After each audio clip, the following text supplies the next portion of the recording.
Daisy Jail Farm Park, first one of its kind in India, now in Hyderabad. 50% discount on Magic Pass.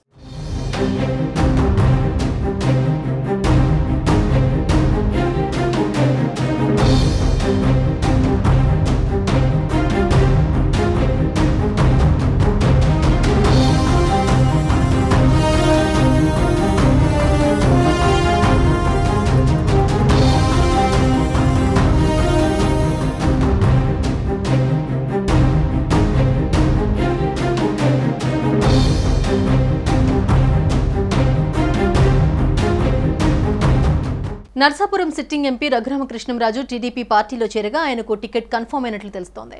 రఘురామకు ఉండి assembly ticket ఖరారు చేసినట్లు పాలకొల్లు సమావేశంలో చంద్రబాబు చెప్పినట్లు ప్రచారం జరుగుతోంది. అయితే దీనిపై అధికారిక ప్రకటన వెలువడాల్సిందే. మరోవైపు ఇప్పటికే ఉండిలో సిట్టింగ్ ఎమ్మెల్యే మంతెన రామరాజుకు టికెట్ కేటాయించారు చంద్రబాబు. దీంతో రామరాజు వర్గీయులు ఆందోళనకు దిగారు.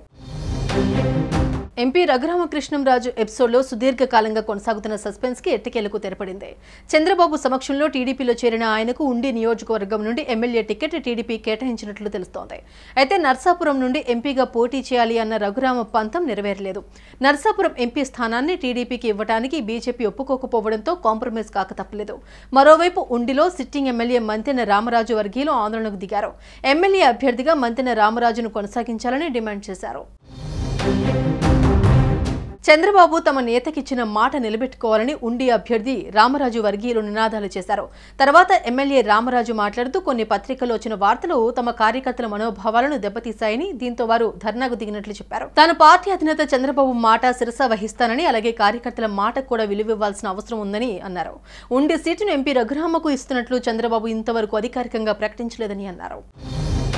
మేరకు వారు పెద్ద పెద్ద హెడ్డింగ్లు పెట్టి ఆ చివరిలో చిన్న క్వశ్చన్ మార్క్ వేస్తా ఉన్నారు. అంటే తెలుగుదేశం క్యాడర్ని డిస్టర్బ్ చేద్దామని కొన్ని మీడియా సంస్థలు పనిచేస్తున్నాయా, లేకపోతే ఆ మీడియా సంస్థల యొక్క ఉద్దేశం ఏమిటో తెలియదు మాకు. దాని మీద కార్యకర్తలందరూ కూడా కొంచెం వాళ్ళందరూ ఇబ్బంది పడతా ఉన్నారు. ఏంటి, మన స్థానికంగా శాసనసభ్యులు 2019లోనే గెలవడం జరిగింది. ఫ్యాన్ గాలిలో కూడా ఎప్పుడు తెలుగుదేశానికి తల్లి లాంటి నియోజకవర్గం. ఈ యొక్క నియోజకవర్గంలో ఎప్పుడు కూడా ఇబ్బంది లేదు. ఎప్పుడు కూడా తెలుగుదేశం పార్టీ యొక్క బలం కానీ, చంద్రబాబు నాయుడు గారు కానీ, ఎన్టీ రామారావు గారు కానీ, కళ్యాణ్ రామచంద్రరావు, శివరామరాజు గారు కానీ అందరం కూడా నీతి నిజాయితీ నిబద్ధత పనిచేయడం వల్ల ఈరోజు ఈ కాన్స్టిట్యున్సీని ఎప్పుడు కూడా సేఫ్ జోన్లో ఉంది. అటువంటి సమయంలో ఇలాంటి వార్తలు రావటం కార్యకర్తలు జీర్ణించుకోలేకపోతా ఉన్నారు. అదే జరుగుతూ ఉంది. పూర్తి స్థాయిలో ఇప్పుడు చంద్రబాబు నాయుడు గారు గ్యారంటీగా ఏదైతే సిట్టింగ్ అన్నారో దాన్నే కంటిన్యూ చేస్తానని ప్రగాఢ విశ్వాసంతో ఉన్నాను. దాంతోపాటు జనసేన సంబంధించి ఇన్ఛార్జి నాగరాజు గారు కానీ, తెలుగుదేశం పార్టీ కుటుంబ సభ్యులు అందరూ కూడా, భారతీయ జనతా పార్టీ అందరూ కూడా పూర్తిగా సపోర్ట్ చేసి, చూడండి మీ జిల్లాలో మొట్టమొదటి ఏ కార్యక్రమంలో చేసినా జనసేన మేము కలిసి ఎక్కడా కూడా పొరపచ్చు లేకుండా చేసేటువంటి కాన్స్టిట్యున్సీ మాదిగా అందరూ కూడా గుర్తిస్తూ ఉన్నారు. దానికి కారణం ఆయన కూడా యాస్పిరెంట్ అడిగినప్పుడు వాళ్ళ ఆయన కూడా ఏం చెప్పారు, సిట్టింగ్ ఎమ్మెల్యే కాబట్టి మేము మీకు ఇవ్వలేకపోతున్నాం. ఆయన కూడా నచ్చ చెప్పారు. అదే నచ్చ చెప్పి నేను కూడా చెప్పాను. అలాగే ముందరికి వెళ్ళాం మేము అందరం కూడా.